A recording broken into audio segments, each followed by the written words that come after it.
Hamed left Steve Robinson in no doubt who was king. Robinson had held the world featherweight title for 2.5 years and was fighting in front of his own home crowd in Cardiff. But here is the man who knocked him out in the 8th, Naz. Well, you said you'd come back when you had this. Did you think it would be quite so soon?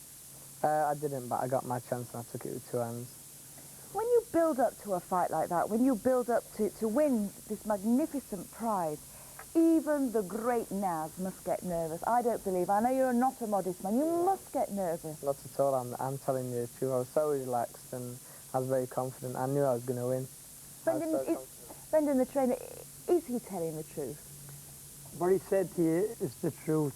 Not a best fellow I've ever trained. No worries at all when you go with him. He says he's going to win, he's going to win. But does Brendan Ingle get worried? No, not with Naz. Naz has always said when he come up here, he's going to become world champion right from an early age, and he's gone and done it. No nerves, no worry at all. When he goes out there at the box, he can sit down and enjoy the fight.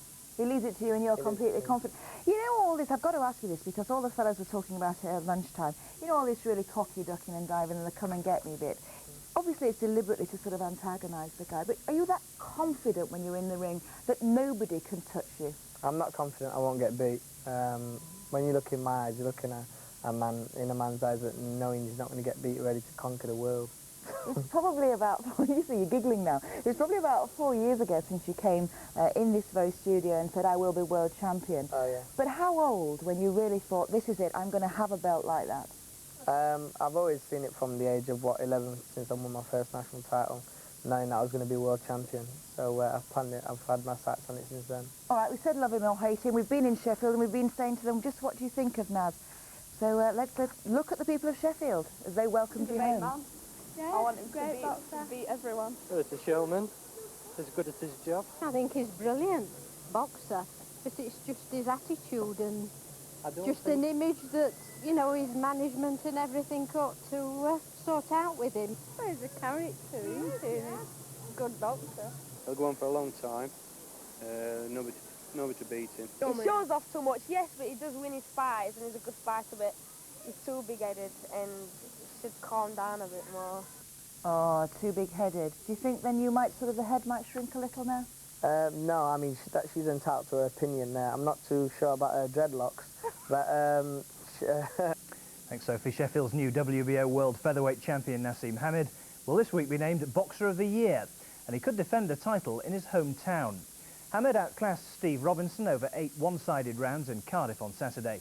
His first defence could take place in front of his adoring Sheffield fans. But first, Hamed is looking to drop down a weight to challenge for the world's super bantamweight crown. The parking may not be up to much, but there was no denying the quality of Naseem Hamed's performance in the ring on Saturday. Hamed was back at the St Thomas's gym today showing off his new WBO belt. Some have criticised the manner of his victory, but he denies he set out to humiliate Steve Robinson. I didn't think I ridiculed him or humiliated him in any way. End of the day, I boxed like a champion through and through, and what I had to do to win. So, end of the day, people knew he was a champion.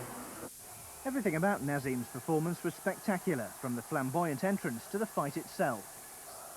The Prince was dominant throughout. Most ringside observers thought he won every round, and this against an opponent who'd faced the best featherweights and only been knocked down once before. The step up in weight didn't appear to hamper the Sheffield boxer. He moved in to end it in round 8. With a stinging left, Robinson went down and the Prince could be crowned king. Now the Sheffield man has his sights set on new challenges ahead.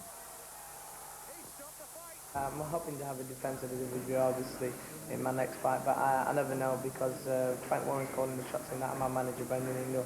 So I'm going to be training hard after my holiday after Barbados, and then obviously we'll get down to it, knuckle in and win the next fight. Hamed is expected to defend his title, possibly in Sheffield, in December. Before that, he's due in London, where he'll be named Boxer of the Year at a ceremony on Friday.